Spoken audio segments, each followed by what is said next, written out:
แล้วน้องอีโก้ไปแล้วแม่ตามอีโก้ไม่ทันเลยอีโก้รอแม่ด้วย ชวนมาตั้งนานไม่ยอมมาไอตูนมึก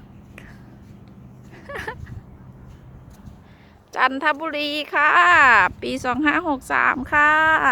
4 ขวบเสร็จแล้วค่ะฮิวโก้เอ้ยอย่าลงไปลึกนะช้าๆนะนี่ทะเลยามเช้า7 โมงเสร็จค่ะฮิวโก้ตื่นตั้งแต่6 โมงเนี่ยนี่น้ำมันลง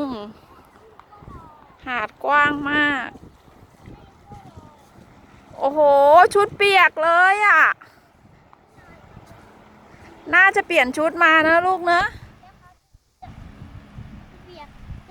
อยากให้ลอยอ่ะลอยอะไรลอยลูก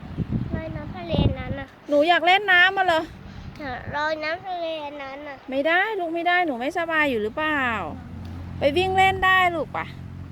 ไปเตะคลื่นเลยเตะคลื่นเลยเตะมาเลยนี่แน่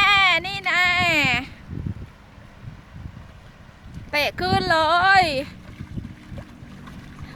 เช้าคลื่นมันยังไม่มาเยอะเท่าไหร่ลูกโอ้โหเปียกวัดก็วัดครับไหนๆก็มาแล้วครับพรุ่งนี้จะไปสอบได้ไหมครับเนี่ย